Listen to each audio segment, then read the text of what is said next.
আজ শুভ রাখি পূর্ণিমা। এই শুভ দিনে সকল ভাই বোনদের জানাই আমার আন্তরিক শুভেচ্ছা, ভালোবাসা ও অভিনন্দন। দুদিন পর ফিরবে ছেলে। রাত তখন প্রায় 10:30। শহরের ব্যস্ত বিমানবন্দরে বসে অনির্বাণ বারবার মোবাইলের স্ক্রিনের দিকে তাকাচ্ছিল। দুদিনের ছুটিতে দেশের বাড়ি যাওয়ার জন্য সে অনেক দিন পর টিকিট কেটেছিল।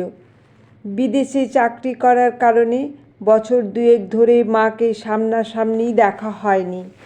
মায়ের সঙ্গে প্রতিদিন কথা হতো, কখনো 5 মিনিট, কখনো 10 মিনিট, কিন্তু মা সব সময় একই কথা বলতেন, তুই শুধু ভালো থাকিস বাবা, আমার জন্য চিন্তা করিস না। সেদিন সন্ধ্যায়ও মায়ের সঙ্গে কথা হয়েছিল, মা পরশু ভোরেই বাড়ি পৌঁছে যাব।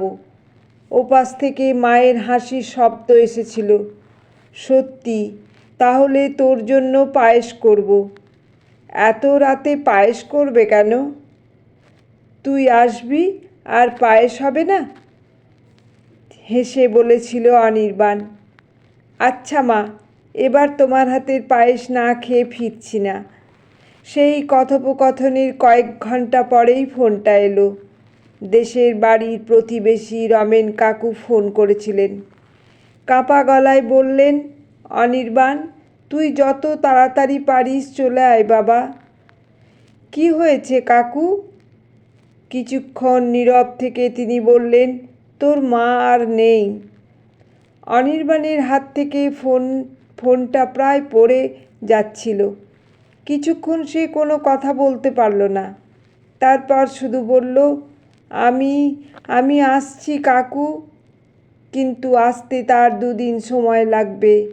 বিদেশ থেকে দেশের বাড়ি, একটা ফ্লাইট, তারপর আরেকটা যাত্রা, সব মিলিয়ে অন্তত 2 দিন। মায়ের শেষকৃত্য তার জন্য অপেক্ষা করে থাকবে না। অনির্বাণ বিমানে বসে শুধু একটা কথাই ভাবছিল, মা, তুমি একটু অপেক্ষা করতে পারলে না? দেশের বাড়িতে তখন মানুষজন ভিড় করেছে। মায়ের দেহ উঠোনে এক পাশে রাখা। বাড়ির পুরনো দেওয়ালে এখনও অনির্বাণের ছোটবেলার ছবিটা ঝুলছে। কেউ বলল, ছেলেটা তো 2 দিন পরে আসবে, কি করবে এখন? রমেন কাকু দীর্ঘশ্বাস ফেলে বললেন, মা তো ছেলের জন্যই বেঁচে ছিল এতদিন। শেষবারও বলেছিল অনির্বাণ আসছে, ওকে পায়েস খাওয়াবো। সেই কথাটা শুনে পাশের ঘরে দাঁড়িয়ে থাকা অনির্বাণের ছোটবেলার বন্ধু সুমন চোখ মুছে নিল। সে জানত এ বাড়িতে অনির্বাণের মা কিভাবে দিন কাটাতেন। ছেলের পাঠানো টাকা তিনি খুব কমই নিজের জন্য খরচ করতেন। অনির্বাণ ফোন করে বলতো, মা, তোমার ওষুধ নিয়েছো? মা বলতেন, হ্যাঁ বাবা। অথচ ওষুধের বাক্সে অনেক দিন ধরেই ওষুধ পড়ে থাকতো। ছেলে যাতে চিন্তা না করে তাই মা মিথ্যে বলতেন। 2 দিন পর অনির্বাণ যখন বাড়িতে পৌঁছালো, তখন উঠোনটা ফাঁকা, মানুষজন নেই, শুধু একটা অদ্ভুত নীরবতা। দরজার সামনে দাঁড়িয়ে অনির্বাণের মনে হলো, এই দরজাটা বুঝি এখনও মাকে অপেক্ষা করছে। সে ধীরে ধীরে ঘরে ঢুকলো। মা? কোনো উত্তর এলো না। রান্নাঘরে গিয়ে দেখলো একটা পুরনো হাঁড়ি ঢাকা দিয়ে রাখা। ঢাকনা খুলতেই তার বুকটা হু হু করে উঠল। হাঁড়ির ভেতরে শুকিয়ে যাওয়া পায়েস। রমেন কাকু পিছন থেকে বললেন, তোর মা আগের দিন রাতেই বানিয়ে রেখেছিল। অনির্বাণ হাঁড়িটার দিকে তাকিয়ে রইল। মা জানতেন ছেলে পরশু আসবে, তাই 2 দিন আগেই পায়েস রান্না করে রেখেছিলেন। হঠাৎ তার চোখ পড়ল টেবিলের উপরে একটা খামের দিকে।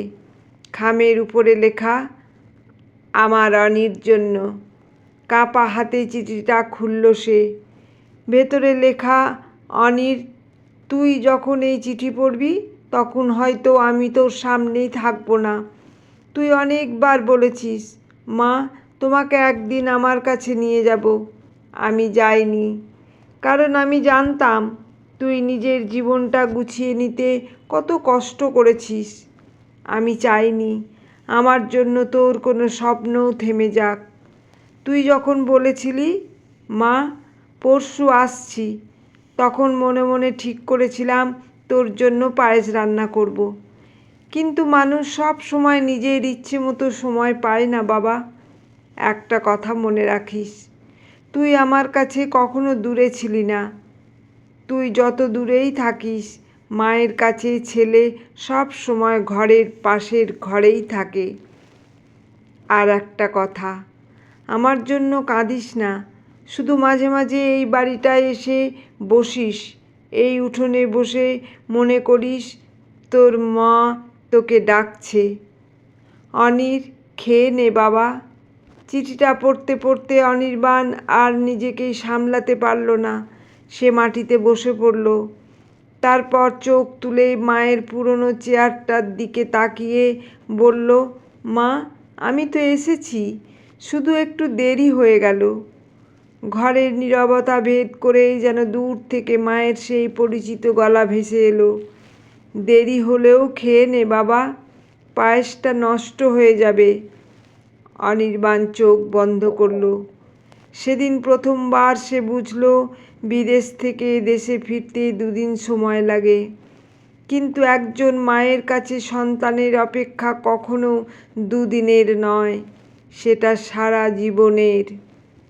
লেখা সংগৃহীত।